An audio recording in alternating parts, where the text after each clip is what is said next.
as we enter into the sacred space of listening and receiving, I invite you to join me in this short induction ceremony in order to be fully open, receptive, and aligned with the information that is for your highest good in this conversation today. Begin by closing your eyes and taking a deep breath into the belly. And as you're breathing, bring your awareness into your heart center, making contact with the light in your heart. And find your heart light glowing, growing and expanding out around your chest. And now bring that light of your heart up through your crown center, through the top of the head, extending up all the way above you into central sun, making contact with the heart energy of central sun. And then bring that powerful energy down through the ethers into the crown of your head, down through your body, and into your heart center, expanding and joining with the light in your heart, and continuing down to the base of your spine, extending down all the way down into the center of the earth, making contact with the heart center of Mother Earth. And now bring that nurturing energy up through the layers of the earth, carrying liquid crystal plasma through roots up into the base of your spine, and then spreading into every cell of your body, moving into the heart center, joining with the light from above and joining with the light of your heart, creating a holy trinity of light within you, and then spreading out around you, holding space for your highest good, your highest awakening, and the opening to receive the divine downloads, encodements, activations, and light codes that are perfect for you at this time. Breathe that in deeply into your belly,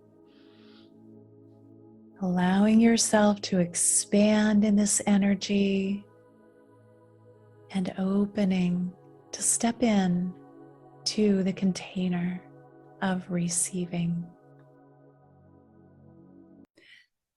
Welcome to the Alchemy of Ascension, Season 6, Exploring Expanded States of Consciousness.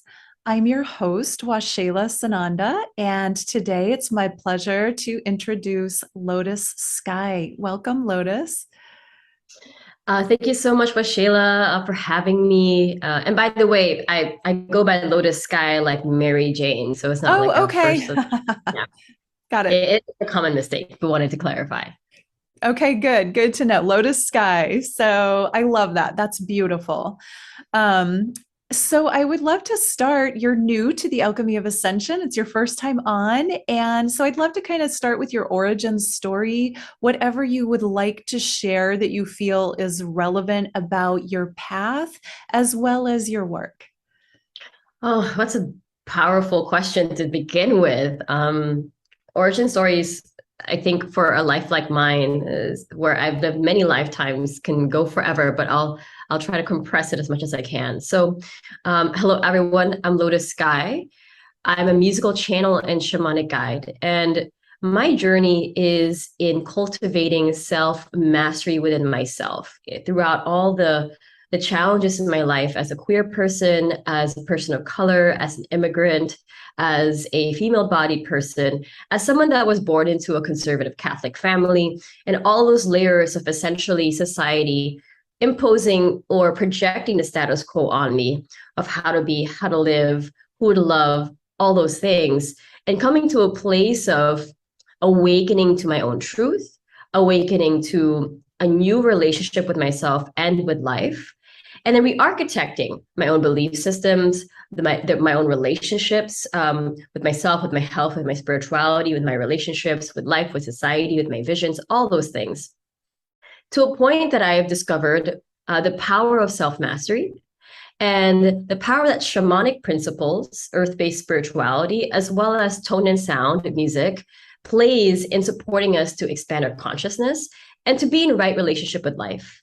And so, in a nutshell, what I do is I help visionary leaders, spirit seekers, awaken their personal power and cultivate that spiritual self-mastery so that they can create a life of impact, freedom, and fulfillment. Beautifully shared. You do have a diverse, I don't know if we want to say a lot of different abilities, from your shamanic path, your musical path, your cultural path. So I just find you such a unique individual, and it's really fun to get to kind of explore what you're all about today. I know that one of your foundational sharings is, let's see, I want to say it right, the six dimensions of spiritual self-mastery to support in our ascension process. I would love to have you share whatever all of them, some of them, whatever you feel like would be of service to kind of unpack for us today.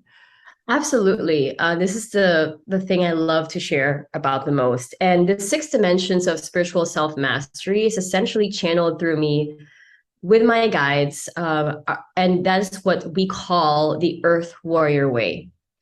And I'm huge on earth-based spirituality. And because the earth, I feel, is a conscious being, there is incredible technology available in her. It's just not the kind of technology that we have been taught technology is in terms of metal and machines and all that, but it is a powerful technology. And so we call the six dimensions of spiritual self-mastery a spiritual technology, that when you know these things, when you attune yourself to them, when you embody the frequencies of these dimensions, and when you practice it in your life, when you actually apply it and re-architect your life following these principles, you will create a life of impact or freedom and fulfillment. And it is very much around three overarching themes. I'll start there and then we'll go into the six dimensions. And the overarching themes are deep connection. This is your connection to yourself, your connection to life, your connection to spirit, your connection to the earth, your guides. This is deep connection. And I think this is what I think a lot of people are really seeking within themselves. And this is what I feel is foundational to other dimensions, to other ways of growing, to be first very deeply connected. Because when we're grounded. We can hear guidance, we can follow our intuition, we feel safe, in times of challenges. To be that, I can tell you right now that I had quite the month. I went home to my motherland in the Philippines, where I was born and raised. And it was a loaded trip because I was seeing a family I was estranged from for being a queer person. That's very conservative and very Catholic. It was loaded because I was seeing, my dying grandfather that taught me to sing. I was seeing my sisters I had a very complex history with. I was, very much reflected as an outsider in a country I was born and raised in, and that's my blood, because of the way that I looked and spoke, because I had not lived there for a while, and also because I don't have long hair and I don't wear makeup and I don't wear high heels, those kinds of things that you would expect from women in our culture. And even in those times that were very challenging, I felt so connected to myself and to spirit that even in those triggers, I was very grounded. And I think that's the power of deep connection. The second overarching element here is full expression. This is what we came here for. That like deep connection is our tether to source. Full expression is what we came here for, to be that we were meant to be, that unique fractal and vibration of source, and giving ourselves full permission to be in that full expression, knowing the subtle essences of what that is our original medicine. That is us in our vitality. That is us living in inspiration. Because I feel that when we're tapped into ourselves, we're tapped into inspiration, right? There's many other things around full expression, but it's that freedom within to be that you are.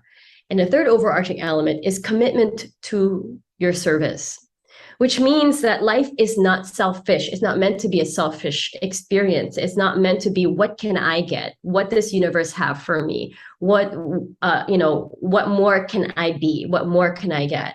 Because we are in awakening to the oneness, the idea of the unity consciousness, that we are one with everything. So the commitment to service is you offering and sharing your gifts and walking your dharma, sharing your gifts in a way that serves the whole. And that is you participating in the connection that we all share. And that commitment to service is, I think, is different in the Earth Warrior way, in the way that I teach it, because it is about walking a path of service, being a leader. And I see a lot of spirituality where sometimes the focus is very much on the self. And in this space, it is about the cultivation of self to connect with the oneness, to walk your dharma and co-create with each other, to give to each other, share with each other. And so you'll find a lot of people that work with me end up really following their dharma, whether that's starting a new business that's around consciousness, or recultivating natural lands, architects that want to merge nature with modern cities, like things that they're contributing their gifts for a higher purpose, even a purpose that they may not be alive to see at the end result. They're still working on that, So I'm here walking my dharma because I have this stubborn vision of a utopic world peace, like no war, abundance everywhere, a society where you don't need to prove yourself, prove your worth to live, I see that, and I'm stubborn about it. And I'm doing whatever I can to be able to support people in the energetic shifts that they get to create for that, but also in their tactical shifts in their life, the actual things that you create in your physical world to create that, right? And I may not be alive to see the end result of that, but I'm here for it because that's my service. I'm here for the milestone that I'm meant to leave, for that to happen for my children and my grandchildren and their children to come. So these are the overarching 3 tenets of the 6 dimensions of spiritual self-mastery. I know I spoke a lot because I'm obviously very passionate about this, but within those overarching 3 dimensions, we have the 6 dimensions that initiate you in those things, right? And I'll go through it very quickly. If you have any questions, we can talk specifically about some of the dimensions, but I have a whole school around it, a whole collective, a program around this that teaches people this, initiates them, supports them in practicing it in their lives. And that's connected to the dimension of connection, of wisdom, seeing things from a higher perspective, oneness, consciousness, unity consciousness, transforming challenges into opportunities. This is the dimension of wisdom. Balance, embodying your high feminine, high masculine energies that we all possess within ourselves. Beauty, this is you being in that full expression. This is you walking the beauty way. This is you claiming your original medicine. This is you releasing comparison at all levels, knowing the uniqueness of who you are, but also living in that level of inspiration of oneself, awe of life, but also awe of others and who they are as unique expressions of source. There's a dimension of crystallization, one of the most important dimensions, because it's around manifesting your dreams in the physical plane. It talks about the true elements of manifestation, because there's a lot of misinformation about manifestation today. And the final one is around alchemy. This is you directing your energy as the creator of your life. This is mastering your own personal energy. And when you can master your energy, you can master life. So these are the 6 dimensions. I went through it very quickly. But when my guides shared this with me as a compass, as a blueprint, you can take any issue in your life, look at the 6 dimensions and apply that to transform it. You can use it as a guiding post to where you are vibrating in the moment, where you are resonating in the moment, and use it as a space to recalibrate. It's also it's a lifelong journey. It is something, it is like a spiral, you know. It is something you can learn on the surface, and you can spend a lifetime deepening your understanding and depth of what these 6 dimensions are.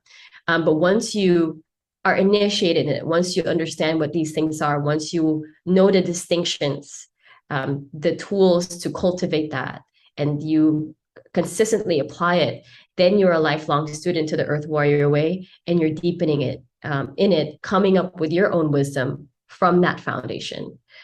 So that is what that is.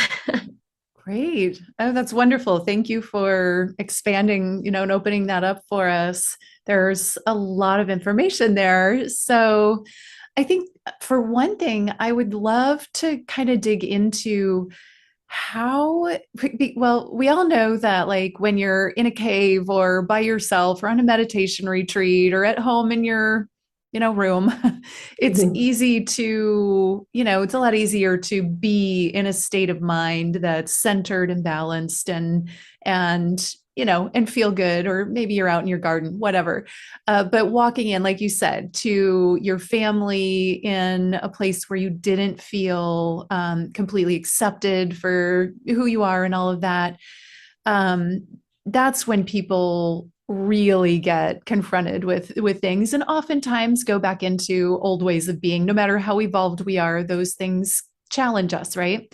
So what specifically, if you can take us through like some of the tools that you use to be able to walk into your family situation and maintain your connection, like what were your techniques when, if somebody said something that would normally have triggered you, how did you deal with that?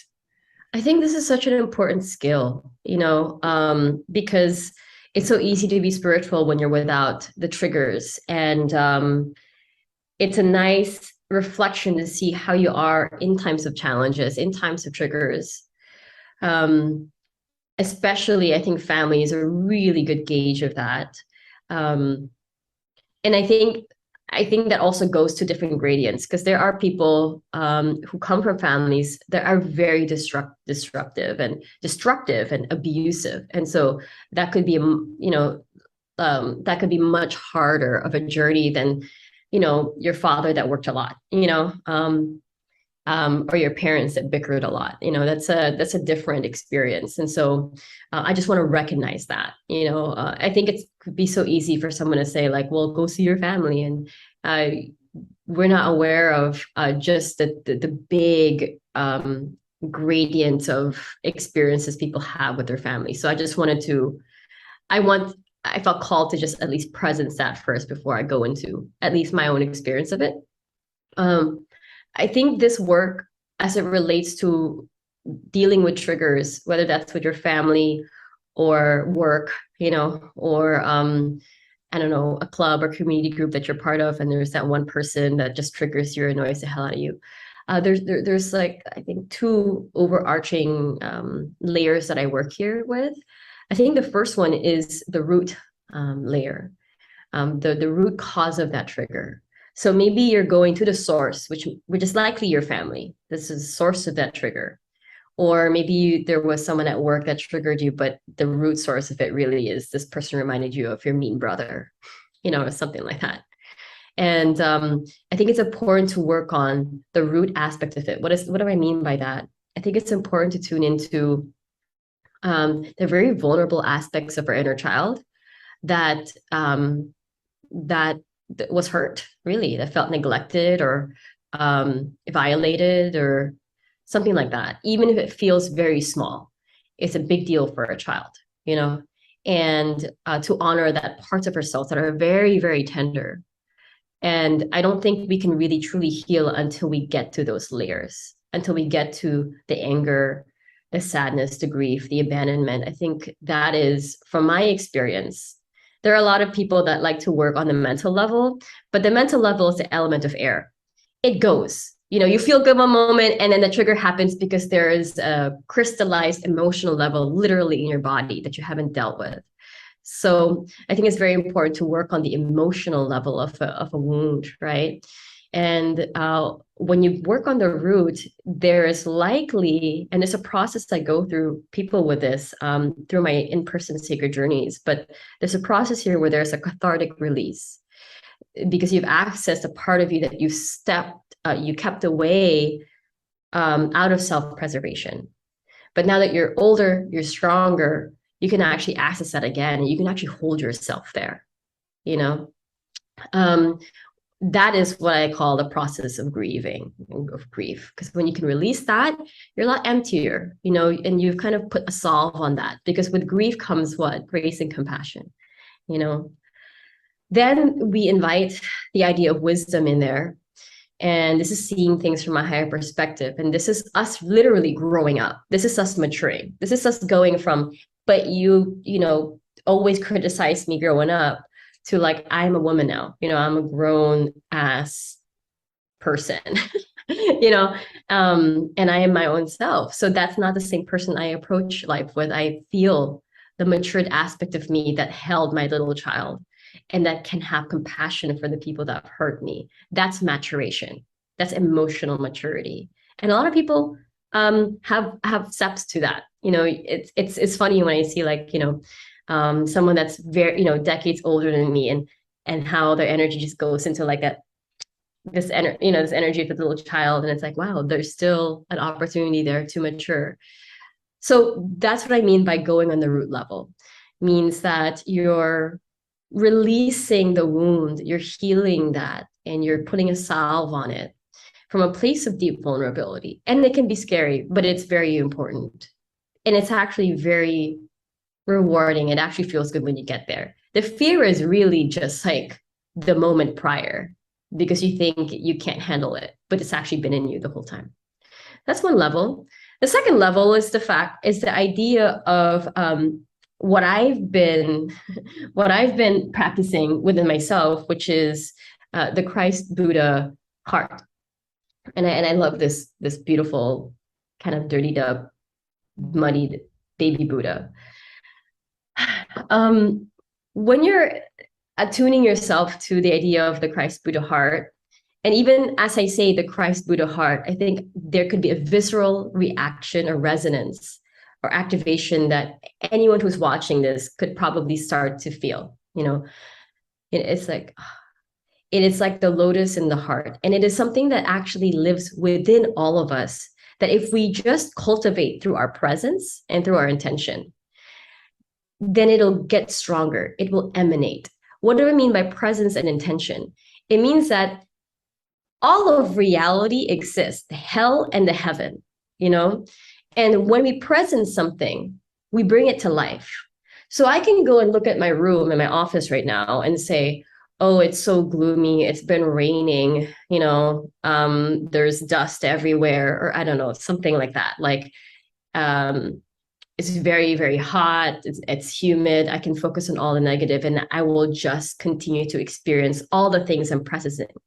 Or I can say, wow, what a beautiful, cozy day, and there's flowers behind me, and I can smell the fragrance of it, and how beautiful and spacious this place is. I'm starting to presence those frequencies in the same room. It's the same room. So you can create your reality by what you presence, right? And so when we presence the Christ Buddha heart, we're cultivating it, we're making it stronger because it lives in all of us. And this is something that you can anchor into even if you haven't fully released the trigger. Meaning that when you're in the experience of someone that you had a history with, someone that hurt you, by holding on to this, like literally anchoring yourself into it, You can honor the inner child in you that felt this past hurt, and you can also soften to the moment and practice compassion. And what it feels like, it's like an exhale. It's like, and this is where we access our humanity. This is where we can honor the parts of ourselves that are hurt and also love the person in front of us. People think it's one or the other. It's either I love you or I abandon myself. And the Christ Buddha heart talks about totality. That's the resonance of I hold it all, the love and the pain, the beauty and the sorrow. Because when you can hold it all, you without any judgment of the other, you free yourself fully. And so I can look at my mother, and see the woman that made me feel like I was not enough. And I spent so much money and time to heal from this and all the ways that it played out in my life. All the ways that I overcompensated, all the ways that I competed with my sisters, all the ways that all these things, all of the ways that the tiger Asian mother, impacted me. And I can also see the parts of her that truly was doing her best, and is really coming from a place of survival and fear because our country was colonized, because we lived in a dictatorship, because there was a dog eat dog mentality in the country that we lived in. It was very, very harsh. It was a rough and cold world, and so by cultivating the Christ Buddha heart, I can honor the fact that she is coming from her own experiences and honor the parts that were hurt in me and have that love that connects all of us. Because at the end of the day, we really, like underneath all the walls, we really all want the same thing. We want to be understood. We want to be seen.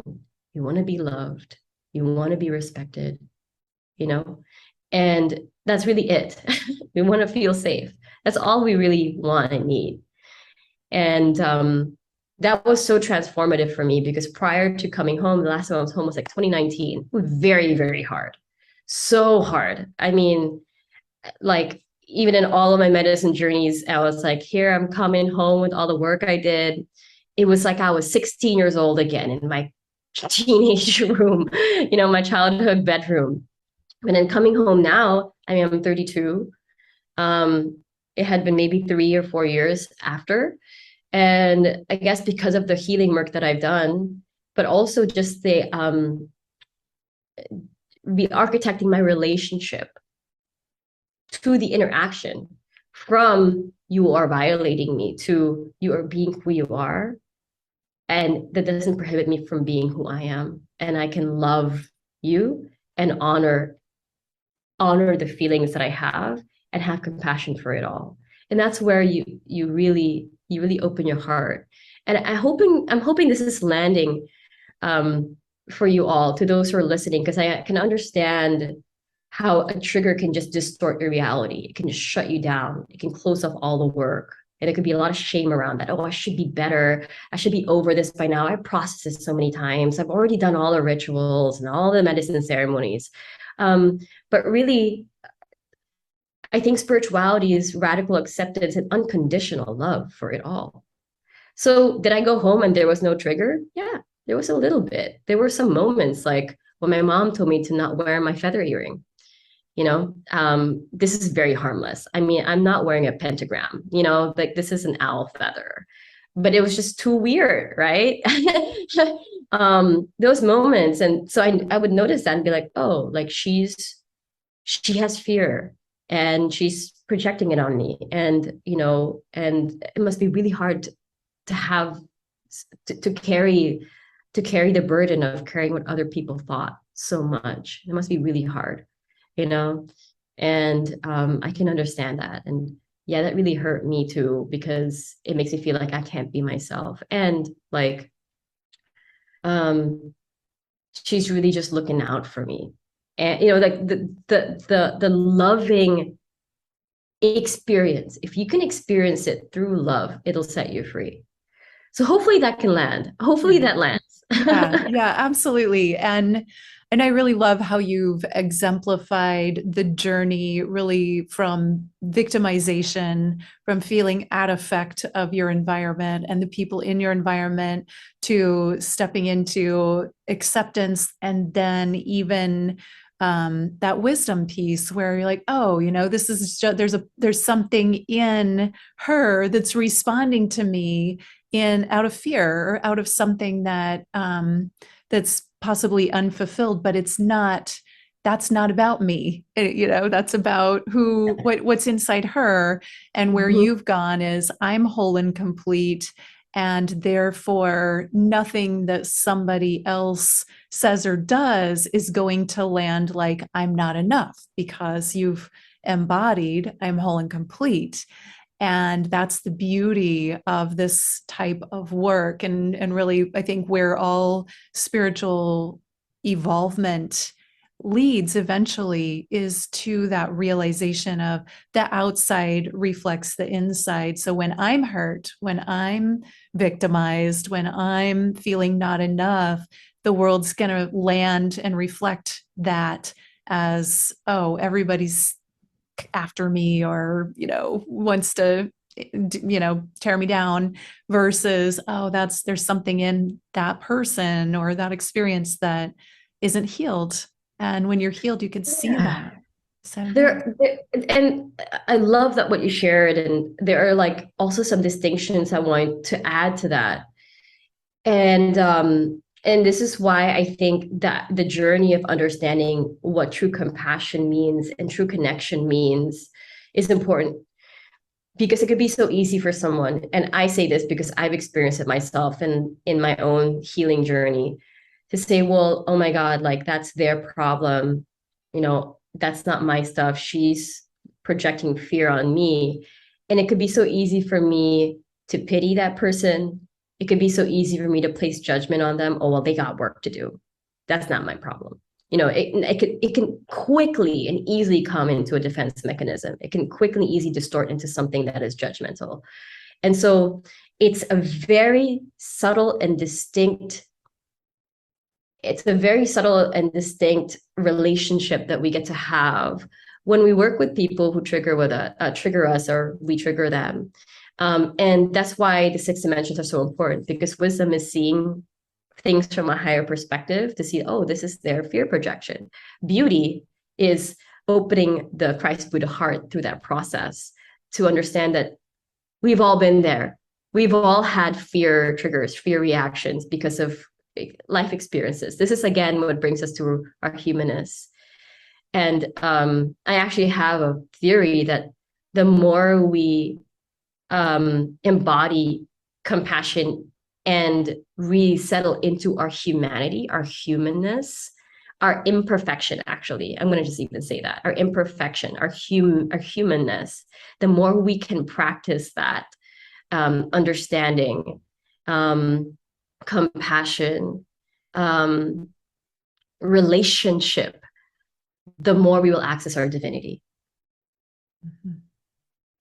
I say this because people think that spirituality means reaching a pinnacle state of mind where everything is love and bliss and nothing affects us ever, and we're just this avatar that's just like, like that.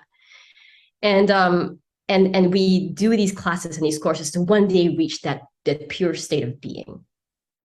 That nothing ever bothers me, and everything is love and light, and everything is perfect, and there's no hardship in life. And I think that's actually anti-spiritual, because you're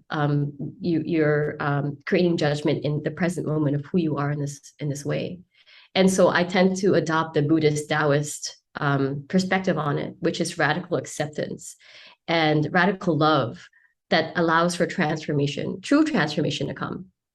And the more we are tapped into the humanness of it all, the yin and the yang, dark and the light, and the ways that they move, the more we will actually reach our divinity. Mhm. Yeah. Yeah. There's a saying that exemplifies that: before enlightenment, chop the wood and carry the water. After enlightenment, chop the wood and carry the water. And what that means is there's the same stuff is going to be there. The same things are going to come up, and we're still going to be dealing with life. But when you have that wisdom perspective or that higher perspective, your perception is what changes, but you're still doing the work every day. And Yeah. we want You're to be getting better embodied. every day. Like you're getting better every day, you know? Yeah. You're Yeah. probably carrying that water with more strength or with more appreciation and I don't know, something. Yeah, absolutely. So I want to kind of move into the expanded states conversation. I know that you channel, you're a musician. Music itself can have us enter into an expanded state, and you do light language. So what I would love to have you presence is maybe some of the whatever you want to share about what your work is in that higher consciousness state, and maybe some of the avenues for you to get there. Like, how do you, if you're going to channel or do light language, what are the things that you do to enter into that sacred space? That's a really good question. So it's interesting because I did not really consider myself a musical channel for a while.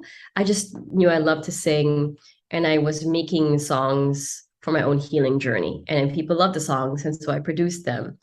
And it wasn't until I went through an initiation in Peru that it was revealed to me that my gift is in my voice, and that I was meant to channel songs for healing for the world. And it revealed to me my voice, and it was so just beautiful. I wept because prior to that, I was a software engineer. I was the one sitting on my computer, at the corner, just chugging away code. And I put away my artist self for a while. Um, and I picked up the guitar and I started singing a song. And at the peak of the song, these beautiful energies came, and I was in an altered state. So it was much easier for me to let that flow. And I just started going. And it was these different energies that came through, and they all had their own flavor of love, I guess you can say. And uh and I was in awe. I was like, this is incredible. This is just incredible. And as I was singing, I could feel the download, the message.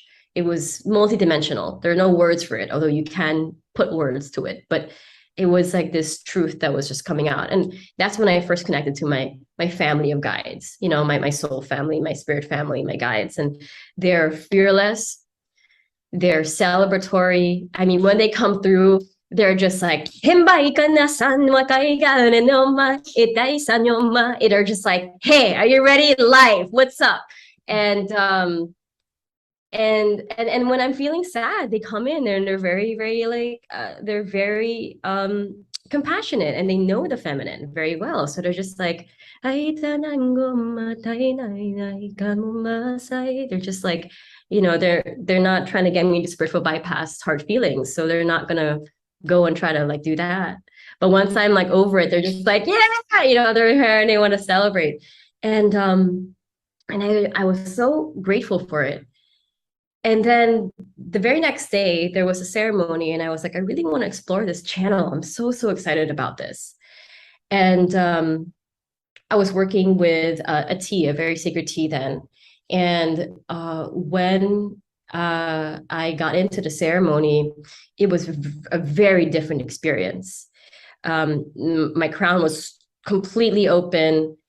Everything tried to come in, benevolent and malevolent. And it was so frightening. And I was so deep in the experience, I had no orientation to anything. It was just like, and it was very, very frightening. And at one point, I was just in the crossfires of it all, and I didn't know how to orient. And it was a very challenging experience. And that's when my guides came to me and said, this is the first lesson in channeling, which is you are the gatekeeper.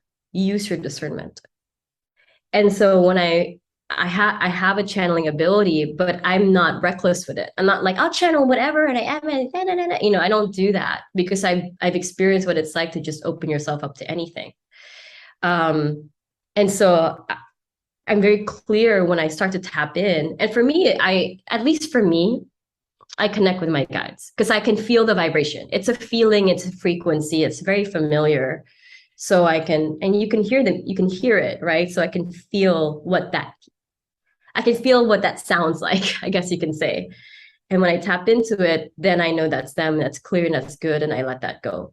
There's also a level of wisdom here, meaning that you are a powerful person because you can channel, you know? And I think we are all conduits for spirit to work through us. It's just a matter of like what aspect of spirit, you know? So when I tap into it, it's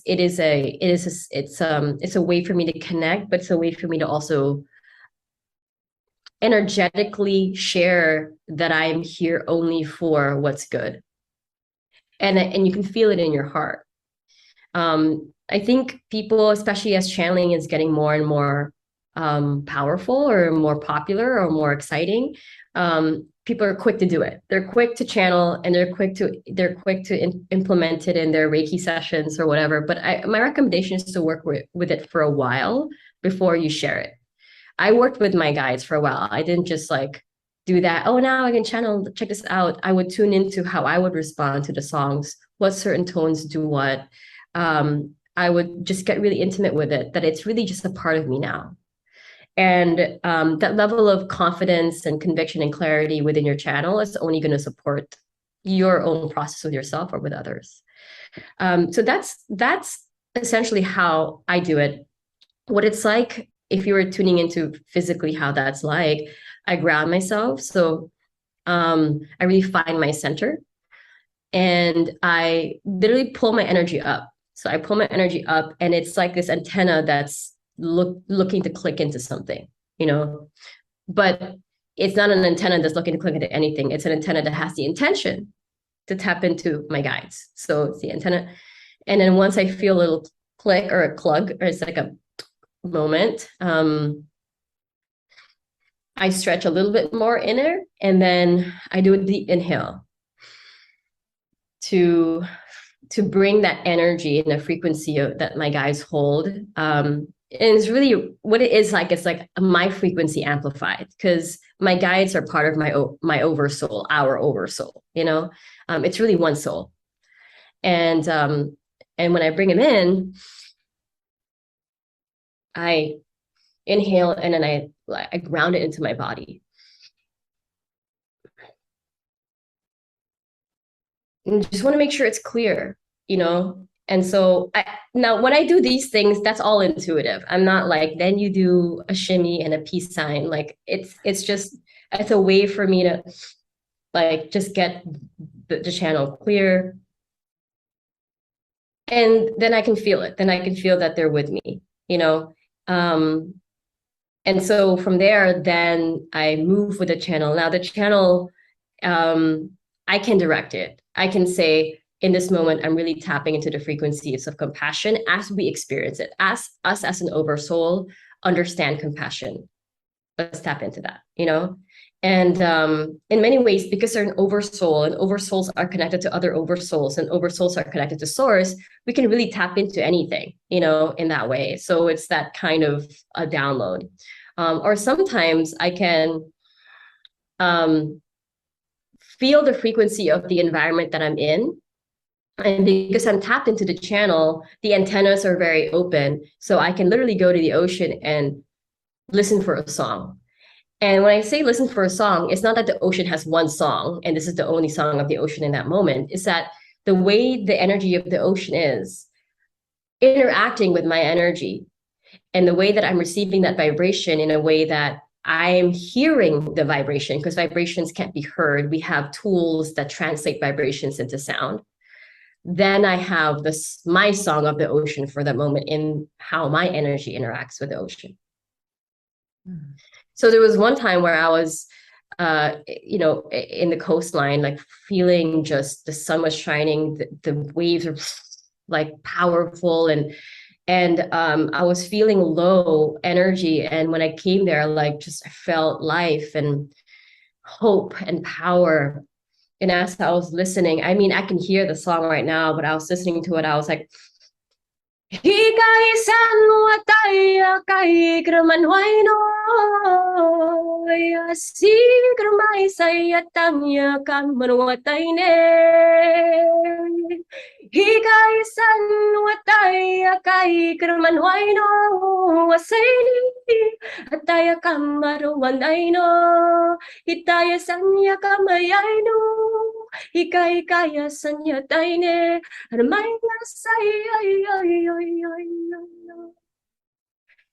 that was the sound of the ocean that morning. And I remember the song. I remember the words of it too, because it was just so powerful. And you don't need to know the translation of the words that I'm saying.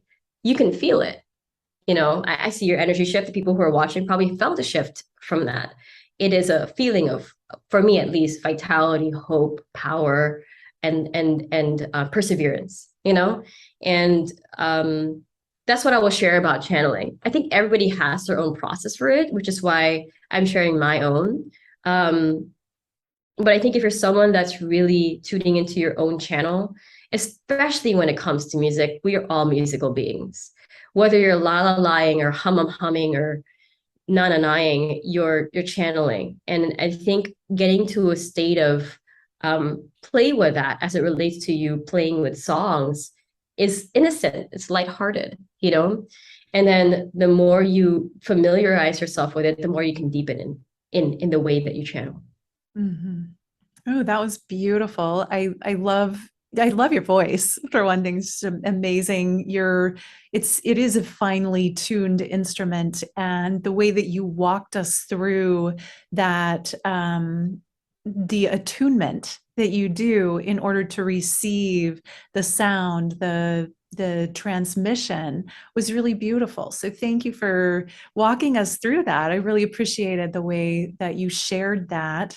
And also, I love that we got to experience a little taste of the song that you have to offer. So thank you for all of that. It's fascinating. Mm. And I want to make sure that we share you have a free gift to offer for people, which is a channeled activation on transcending upper limits. Tell us about that, please. Yeah, if you sorry, I just got a little I break into a sneeze here. Is it coming? Maybe not. If you really connected with my teachings, my perspectives, my voice, I wanted to offer this free gift, and it's a channeled activation where I channel my guides, and it's richly produced. So that's what's beautiful about being able to do it recorded, is that I can really share what I'm really hearing, because it's not just like one voice, it's layers, it's a symphony. And oh, this is a really good one. I love making this one, but it's about transcending upper limits. And the idea is that we can sometimes impose limits on ourselves, and we have an upper limit, a maximum of what we'll allow in our lives in terms of joy or passion, worthiness, all those things. And this is about transcending that. And it's a channel activation that uses tone and sound, solfeggio frequencies to support you in vibrationally breaking through upper limits or transcending it. But it also includes is interweaved with my guides, where they actually share a transmission on their perspective around transcending upper limits. And they're very interesting accent, but that's also interweaved in that for you to receive the whole download. And so that's my free gift to you all if you resonate in that way. The link should be somewhere here on this page. Yes, it will be. You can say it too if you wanted to just share. I mean, I don't know if I remember it. I have it. I'll say it's it's lotussky.com/free gift. Okay. But we'll also have it in the show notes, of course. Perfect. And so let me ask you a question about that. When someone is listening in and receiving that transmission, what is the best process, or what should a person do in order to receive it? That's a really great question, and I'm really glad you asked that question. What I will say is that receive it in a way where you feel you can be the most present and you have the intention to really open your heart up to that experience, and that you're integrating it either through the breath or through movement. Some people will like listen to my activations and just I'd be like, I can't sit on lotus position. I want to just like move and do that, feel it. The more that you can let it penetrate your energy, and it's nothing scary. I know some light language channels can be like, whoa, what are you what's going through there? It sounds so alien and it feels different. It's melodic. It's a beautiful kind of Disney-like energy. So it may inspire. And if it does, just soak it in, like milk it. Allow yourself to feel it. Whether that you're sitting in meditation or you're in dance. Mm-hmm. I love that you said Disney-like, because I had Moana in my mind when you did the ocean. I was like, oh, I feel like I'm in that movie right now with the ocean coming up and meeting her. And yeah. Yeah, my guides are very watery. They're very Yeah. island, like tribal. They have that ancestral kind of thing going on with them. Which is really cool. Yeah, yeah, very cool. And I love the idea of, that you give permission to move with it, because it doesn't have to be a sitting still kind of meditation. You can move that energy with movement of the body. So that's Yeah, beautiful. I used to domesticate myself to certain ways of being. Like I'd have a particular morning routine or ritual or practice that I would always do. Mhm. And I would do it even though I didn't feel like doing it. And now I'm very feminine with the way that I do my sacred practice. I do some kind of sacred practice, but sometimes I want to sit in silence and just be in presence, or sometimes I want to dance. And they're both very valid ways to connect. So do what you will with it. Yeah, I love that. Um, Lotus Sky, any final thoughts, or would you like to leave us with a song? I think maybe leave you all with an activation. I think That'd be specifically for this beautiful. episode, I think would be very beautiful. Mm. Is there a theme that is alive in your heart right now? Is it just Hmm. expand? Is it the expanding Yeah, I consciousness? think being open to receive expansion. Yeah. Being open to receive expansion. Okay.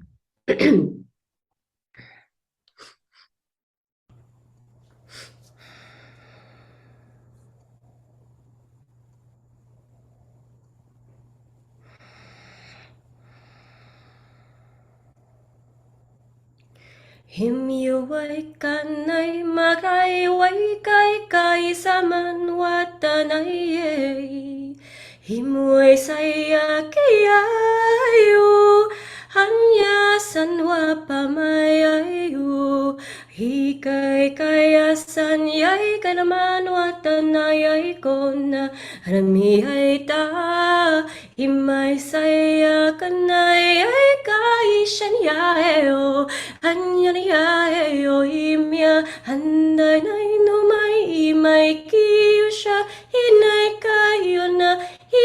kayona hamasayo kayumai di kamai hiu kayana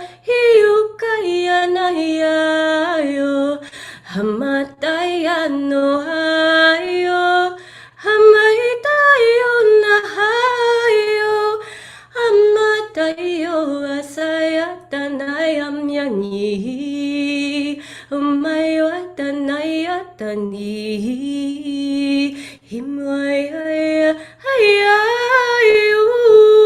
Hamatayna hani Pamwatunangayendo ungan Hampun wanandege yompamumya Hampanayo kanyeru manunga hitanyo ngai hoyo. Take a deep breath here. Notice the sensations in your body from the activation, opening the heart out to expansion and release. When you're ready, you can open your eyes. Beautiful. Thank you so much for that and for all that you offered, your wisdom and your sharing today. I feel like it was really really opening for many people. So thank you, Lotus Sky. I appreciate you so much. Thank you for having me. It was beautiful to have this conversation with you, and thank you for creating such a powerful platform for people to learn, connect, and grow. Yeah, my pleasure. To everyone watching, listening, thank you so much for joining us. We appreciate you. Namaste.